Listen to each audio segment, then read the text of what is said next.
Hello, and welcome to Truck Talk number 5. Now, before I say anything else, chapter links. Use the chapter links. There's a lot to cover in this one, and I've got it all divided up. You can skip whatever you don't want to hear and jump forward. Now, while this episode of Truck Talk is all about one topic, my old Leer topper, there are a lot of questions to cover. Now, the Truck Talk series is all about answering viewer questions, and I continue to this day to receive questions about the Leer topper, and the information about that is sort of spread over multiple videos over the years. And so finally, for once and for all, I'm going to compile it all here in one single video, and I have a whole list of questions that people have asked about it. I'm going to get to all of those topics. When I first got the Leer topper, I went out on a little camping trip, and I took the opportunity to talk about what I had just got on the truck, sort of explain to my subscribers what I had got and why I had gone in that direction. That video continues to get views to this day, but people get really angry at me because I talk a lot in that video. I mean, I'm talking about what I got, why I got it, various things about it, and people who aren't my subscribers click on the video and just want to learn about the Leer topper itself. So they're frustrated by me addressing people who already know me and follow me. My goal is for this video to replace that video, and this would be the one that people looking for information about camping in a contractor cap, this will be the video that they find and click on, I hope, and I'm going to try and have every bit of information that I have in this video. So if that's what you're after, stay tuned. Now, one of the things that continually comes up on any of the videos about my Leer contractor cap or my Leer topper or my Leer canopy or my contractor canopy or my camper shell or whatever you want to call it is the naming convention. And that's something that people also got really angry about, because in Oregon, really in the Pacific Northwest, I know it's the same in Washington, people typically call a shell that you put on the back of your truck a canopy. In fact, the place where I bought my Leer shell was All American Canopies. That was the name of the business. I know in other parts of the country, some people call them caps, some people call them toppers, some people call them shells. It's really common across the entire United States for there to be regionally different words used for different things. Soda and pop is one example that comes to mind. There's dozens of them. I don't understand why people get so upset over little dialect differences like that. We're all talking about the same thing. Anyway, now I'm so used to mixing up what terms I use for a truck canopy. You will hear me call it a canopy, you will hear me call it a cap, you will hear me call it a topper, you'll hear me call it a shell. It's all the same thing. So that aluminum contractor cap was made by Leer, and it is Leer's DCC line. That's what they call their aluminum contractor caps.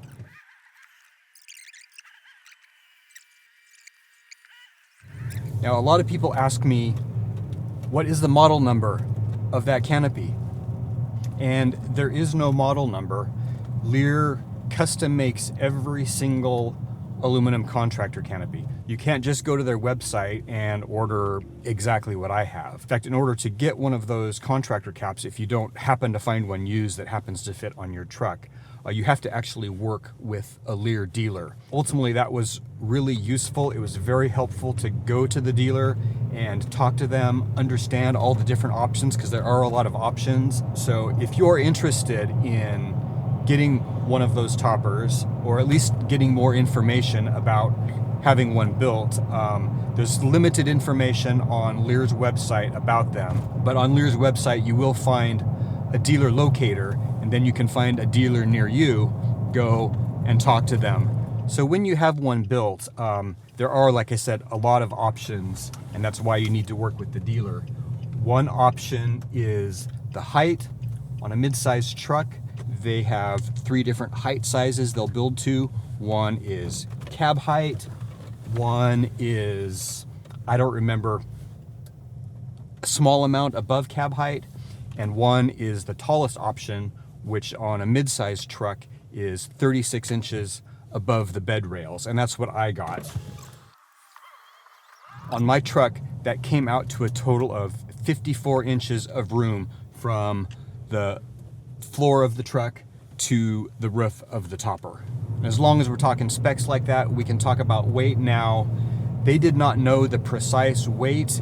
Every one of these, again, is a little bit different because of the size, the height, and even the door and window options you choose will affect the weight or other things you have built into it.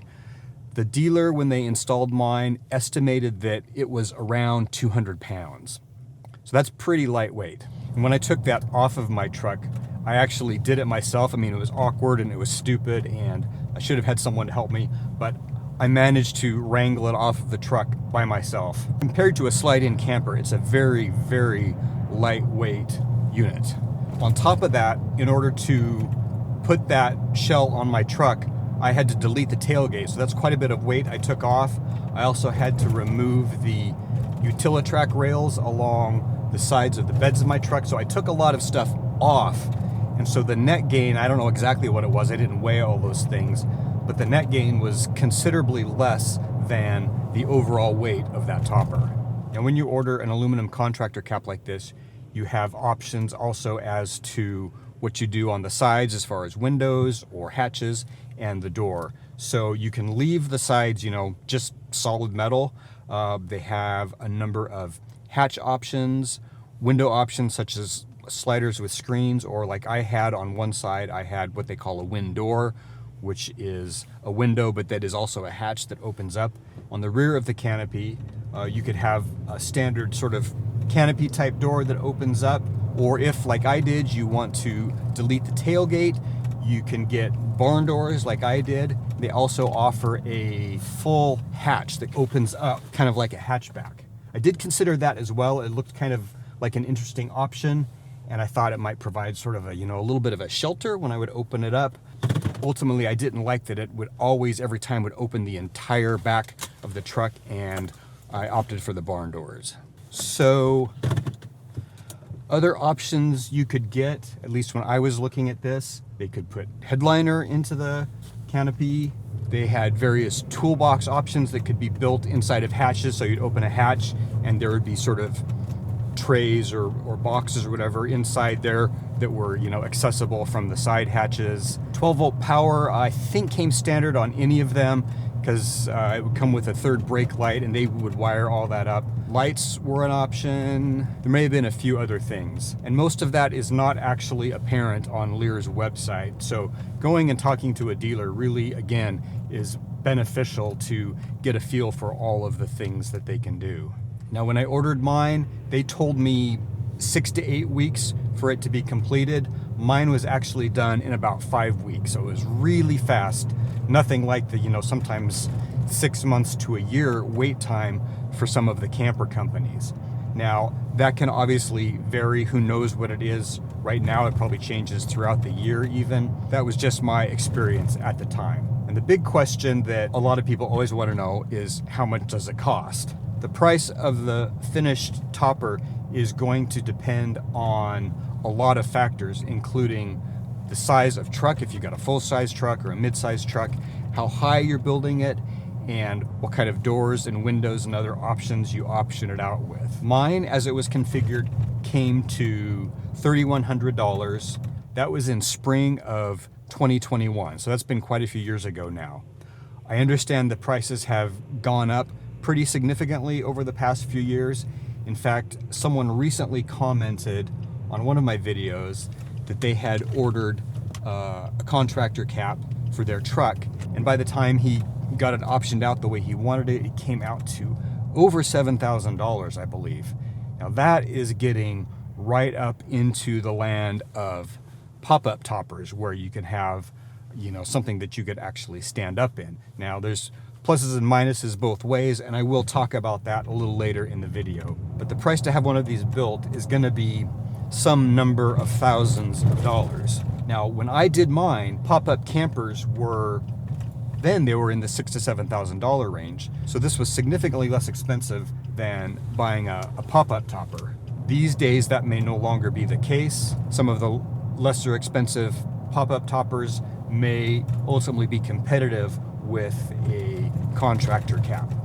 Now the best way obviously is if you can luck into finding one that fits your truck that someone is selling used. Obviously in that situation, you don't have the ability to have it built, with options that you want. So if you do order one and have one built, after it's done and the factory ships it to your local dealer, they will install it. When mine was put on, they did all of the wiring to connect up the third brake light and a set of 12-volt outlets. They did all of the sort of weather stripping sealing between the canopy and the edges of the truck bed and just got it, positioned and secured on there. Now, let's talk about some pros and cons of using a aluminum contractor cap for camping. For me, after a couple of years of tent camping, one of the pros was the fact that there was no fabric. With solid metal walls, it could be as windy as it could possibly be, and it didn't matter. And I definitely went through some windstorms with that canopy, and it would rock the truck, but man, there is nothing so secure as just being inside of a metal box when the wind is blowing. Just nothing to worry about. No flapping fabric noise, nothing getting wet, nothing getting moldy. Definite advantages to not having any fabric at all. Another pro is the weight. Now we talked about the weight. It's a very lightweight option compared to slide-in campers. Obviously it doesn't have the level of comfort and fit and finish as a slide-in camper, but if you're a DIY guy, it's kind of fun to build it out anyway. Another pro for me, at least at the time, was the price. Now we talked about that a little bit. That may no longer be as much of a pro, but that was part of my decision-making process, was that it got me into a camping solution on the back of the truck for a lot less money than buying a camper. Another pro for me as a sort of DIY guy was the fact that it just seemed like something that was going to be more moddable. Like I could do things to it, having that sort of interior squared up structure of aluminum framing that I just had access to. I could bolt things to it, I could drill holes in it. Felt like something I could more easily modify than like a fiberglass topper. Then an additional pro, for me, at least in my case, the way I configured my contractor cap was the barn doors. Not having to climb over a tailgate to get in and out of the camper, but just open a door, step right in. For me, one of the cons was that I couldn't stand up. Now with the tall height of the one that I ordered, I could move around in there on my feet. I did have to be sort of stooped over. It was definitely better than being in my Forester, for example, where all I could do was sort of squirm around. At least there, I could be up on my feet, move around, and sitting on my bed, I could sit up fully. If I was still 30, that would have been super, super comfortable. But as the years have gone by, it's gotten more and more important to me to be able to stand up fully. So the rigid height limit would be one potential con for some people, depending on how old or young or flexible or tall or short you are. Now for me, another con was any of those commercially available canopies, they tend to follow the lines of the truck. So, there's the sides of your truck and then like the cab of your truck where, the windows are, it sort of tapers in, right? And they build those to match that line. So my topper sort of tapered inward towards the roof. And that wasn't terrible, but not having fully vertical sides definitely made it a little bit more complicated for build kind of things that I wanted to do inside, and also just made the space feel a little bit more constricted because as you got towards the top, it got more and more narrow. Now in the pros, I talked about price, but in the cons, I'm also going to talk about expense, because compared to, say, throwing a Gazelle tent in the back of your truck, it's pretty expensive, especially now as they've gotten more expensive. It's not necessarily a cheap camping option. Now, if you do a lot of camping in inclement weather, you may find that having those rigid walls is worth the money, but it's certainly not as affordable as other camping options that are out there. Another aspect that could be a con for some people is just the look. It doesn't look very overlandy. Some people even said it made my truck look like a hearse. It's not the most attractive looking thing. Now, I've always been sort of function over form, If something works, that's more important to me than how it looks. But there's nothing wrong with wanting your vehicle to look good. There's nothing wrong with wanting to, you go to the store and you're walking through the parking lot and you want to look back at your rig and say, yeah, it looks good. So that's a fair factor, I think. And so it is something to take into consideration. One additional con, if you get a tall topper like I did, is just going to be miles per gallon. That was just a sheer flat surface facing into the wind. Now, I obviously also had my roof rack up there, which was also creating wind resistance. So there was sort of a combination of factors there. One of the build options is to have a taper on the front of it, sort of a slant. But on my tiny little 5-foot truck, that would have eaten into headroom, and so I opted just to go with the flat surface, especially since I was planning to build out that roof rack anyway. I don't have really good gas mileage information for the truck in that era. I didn't have the scan gauge at the time, but from the few calculations that I did, it seemed like I was getting around 15 miles to the gallon in highway driving with the Leer topper and the whole roof rack thing up there. Now this truck, with nothing on it, nothing on the back, no roof rack at all, completely deleted, I can get 20, even a little over 20 miles to the gallon in highway driving. So over a stock basic pickup, it could be as much as a 5 mile per gallon loss. I did have someone in the comments on one of my videos mention that they lost 5 miles per gallon when they put a tall topper on their truck like that. So when I first got the Leer topper on the truck, and it's all aluminum, all shiny metal inside, one of the most common comments I got was people saying, oh, the condensation, you're gonna have crazy condensation in there. And yeah, on a cold night, especially in a wet environment like Western Oregon, definitely get condensation accumulating on the metal. It wasn't as bad when I was sort of in more arid desert areas, but condensation, absolutely an issue. One of the other most common comments I received when I first got the topper was, insulation, you gotta put insulation in that thing. And I did eventually insulate it. Now I held off at first, in part because I wanted to see what it was like without insulation so I could then evaluate the difference that the insulation made. So I did eventually insulate that topper. I do have a whole video about it.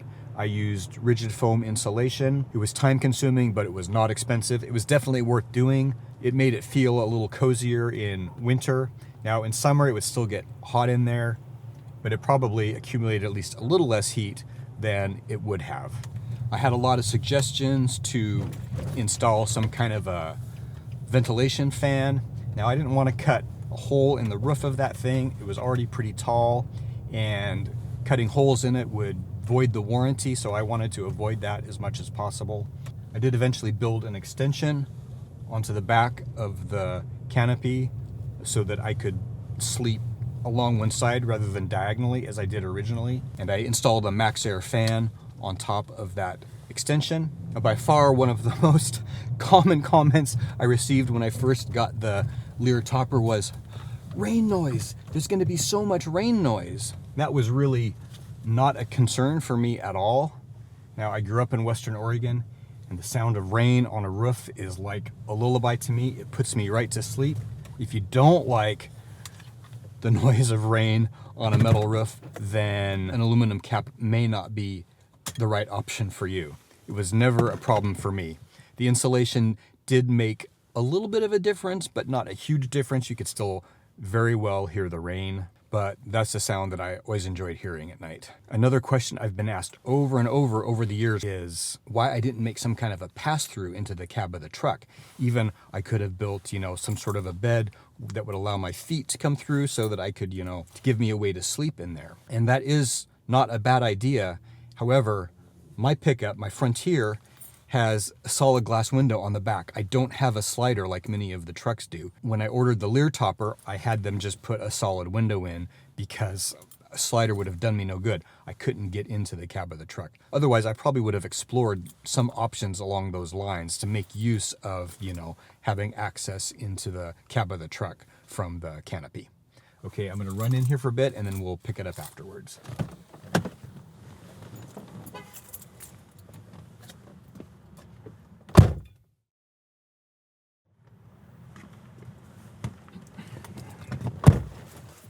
So a lot of people were interested in knowing about dust incursion, how it did with dust. The canopy itself was very well sealed. There was no place for dust to come in, at least through the canopy itself. They did a good job of weather sealing the thing down to the truck bed. They used a lot of material in there. There were two little spots sort of where the back met where the tailgate would go. A couple little spots where I could get a little bit of dust in there. Really not bad at all. Where I got most of the dust in there was actually from the bed of the truck itself. The sides of the truck bed, on the Frontier at least, are hollow, and the space in between, you know, what you see on the outside and then what's on the inside of the bed, that space in there is just open right to the ground. And so when you're driving down a dusty road, dust can swirl up into that space. Well, there are holes up underneath the, like the bed rail cap, and then hidden up underneath there are holes all the way down along the sides of the truck. Pretty, good sized holes. And they basically just connect the truck bed space right to the ground. And so it took me a while to figure all that out and find all of the places where dust was coming in, because I was just baffled how I would continue getting dust. But it was the bed of the truck itself and had nothing to do with the topper. Now I've got most of those spots sealed up. I just used Gorilla Tape over most of them. There's a couple tricky spots in the front corners of the Frontier bed that I used some spray foam in, but all those things have nothing to do with the actual topper itself. Now those contractor caps were not built with the intention of anybody spending time inside the bed of the truck. They're not campers, and the doors are not designed for exiting out through them or going in and locking yourself in. There is no mechanism to sort of latch and lock the door from the inside. Now for me, that was never an issue. I go out dispersed camping, there's no one around anyway. If someone were to roll up on me, I'd hear him coming a mile away in the middle of the night. So I've never been concerned about locking myself in. And I used to camp in a tent, and that obviously had no lock on it either. If you're doing more urban stealth sort of camping and you needed the security, you could certainly rig something up. Even one thing I visualized was just like the screen door hook, that's just a basic hook and a loop, and anything to keep someone from being able to readily open it. And if someone was pulling on that, that would wake you up in no time at all. With all of the sort of metal framework and structure in there were lots of ways that you could DIY something pretty easily in there. Now, sort of on a related note, what a lot of people notice is that when you close those doors, at least the barn doors like I had, there's sort of a twist latch that then pops down into the surface of the door, then sits flush with the door. And once that is like closed and locked into place, if you were inside there, if someone did that when you were inside of there, you would not be able to open the door. There would be no way to force the mechanism to move or anything. It would essentially lock you in. And so people would ask me, what if someone came along and locked you in? That is something that did cross my mind very quickly once I got it. And I had a whole rundown of here's what I could do, or here's what I could do, here's what I could do. So the first thing is I could actually fit through the window. I could crawl out through that window if I needed to. So that was the first and easiest method of egress. I did always have tools in the back of my truck there with me. So another possibility would be to simply disassemble the latch mechanism from the inside. All of the screws and bolts and everything are right there. You could easily just take apart the door latch system from the inside. For that matter, you could also simply loosen all of the bolts on the clamps holding it to the truck and literally move the entire canopy back, off the truck a little bit, a few feet, and crawl out from underneath it. And in an absolute super fast worst case scenario, in my tools I had a hammer, could break the back window of the door and reach out and unlatch it. So while it was very, very, very unlikely that anyone would maliciously come along and latch me in there, I did actually think all that through and had a number of options for how I could get out if I needed to. One detail a lot of people were curious about is how easy it would be to remove it and put it back on if you wanted to return to your truck being a truck, put it back on to go camping. And I would say not very practical. Already pretty heavy. Like I said, I took it off myself one time. Bad idea. I would not have been able to get it back on. I mean, you could build some sort of a rig, certainly, but when they installed that and they added all this weather stripping all around all the places where the canopy met the bed of the truck, it was all this some sort of self-adhesive stuff. When I pulled the canopy off, all of that stuff sort of tore.